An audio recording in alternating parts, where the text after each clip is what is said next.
안녕하세요. 스타 뉴스룸의 함혜진입니다. 배우 이한이가 세금 60억 원에 추징당한 데 이어 부동산 매입자금 출처에 대한 의혹이 계속되면서 활동에 빨간불이 켜졌습니다.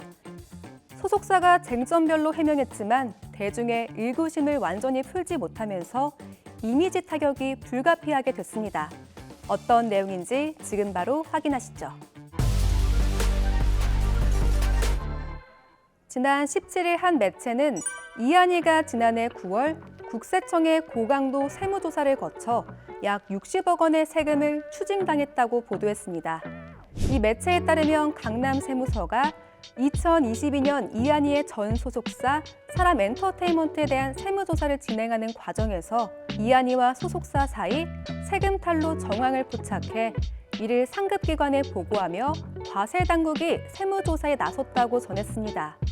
이한이는 2014년부터 지난해 4월까지 10년 동안 사람엔터테인먼트 소속 배우로 활동했으며 이후 7개월 동안 소속사 없이 활동하다가 지난달 팀오프로 이적했는데요.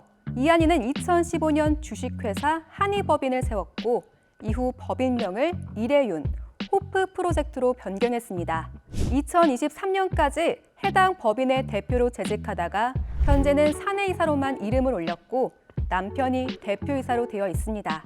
이와 관련해 팀오프 측은 서울지방국세청에서 법인사업자 아티스트 비정기 통합기획 세무조사에 성실히 응했다. 이번 세금은 세무당국과 세무대리인 간 관점 차이에 의한 추가 세금으로 전액을 납부했으며 고의적 세금 누락과는 전혀 관계가 없음을 알려드린다라고 해명했습니다. 하지만 논란은 이어졌는데요. 이한이가 호프 프로젝트 설립 2년 만에 법인 명의로 매입한 65억 원 상당의 부동산과 관련해 매입 자금 출처에 대한 의문이 제기됐습니다. 이에 대해 이한이 측은 해당 부동산의 최초 계약 후 소유자의 사망으로 인해 잔금 납부 및 최종 계약 시기까지 3년간의 시간이 소요돼 최초 대출 시기는 2020년이 됐다고 설명했는데요. 최초 계약과 최종 계약 간의 기간이 확보돼 자금 마련이 가능했다는 설명입니다. 또한 소속사 측은 부동산 취득 시 자금 출처 조사가 이뤄졌고 이에 소득금액 증명원, 대출을 포함한 금융거래 내역 등 소명 자료를 충분히 제출했으며 모든 절차는 적법 절차에 따라 진행됐다라고 밝혔습니다.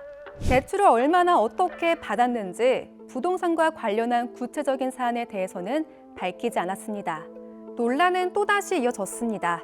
지난 20일 한 매체는 한국평가 데이터 기업 신용 분석 보고서를 바탕으로 이한이가 설립한 개인 법인 호프 프로젝트가 지난 2021년부터 2023년까지 총 27억 400만 원에 달하는 금액을 급여로 지출했다고 보도했는데요.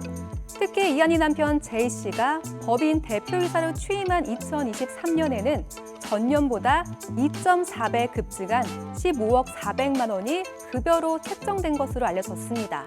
이에 대해 소속사 측은 재무제표에서 확인할 수 있는 급여 항목에는 현 대표의 급여는 포함되어 있지 않다. 연도별 급여 차이는 매출에 따른 상여금 차이 등이다. 상기 내용은 국세청에 의한 세무조사가 완료된 건으로 과세 없이 종결되었다라고 해명했습니다. 그러나 국민연금에 가입한 별도의 상시 근로자가 없는 법인에서 어떤 사업으로 몇 명의 근로자에게 급여가 지출될 수 있었는지 묻는 말에는 추가로 드릴 수 있는 공식 입장이 없다라며 양해를 구했습니다. 결국 이한이 관련 의혹에 대해 경찰이 입건 전 조사에 착수하면서 관계자들은 순차적으로 조사를 받게 됐습니다. 20일 경찰에 따르면 이한이의 세금 탈루 및 횡령 배임 의혹을 수사해달라는 국민신문고 민원을 접수해 내사를 시작했습니다. 그동안 건강하고 프로페셔널한 이미지로 사랑받으며 왕성한 활동을 해오던 이한이는 이번 논란으로 인해 이미지 타격이 불가피하게 됐는데요. 또한 당장 활동에도 빨간불이 켜졌다고 볼 수밖에 없는 상황입니다. 이한이는 지난 20일 한 코스메틱 브랜드의 포토 행사에 참석할 예정이었으나 일정을 하루 앞두고 불참을 결정했습니다. 브랜드 측은 이한이 님이 개인적인 사정으로 부득이하게 불참하게 됐다고 밝혔지만 현재 부정적인 여론을 의식해 취소한 것이 아니냐는 추측이 이어지고 있습니다. 지금까지 스타 뉴스룸이었습니다.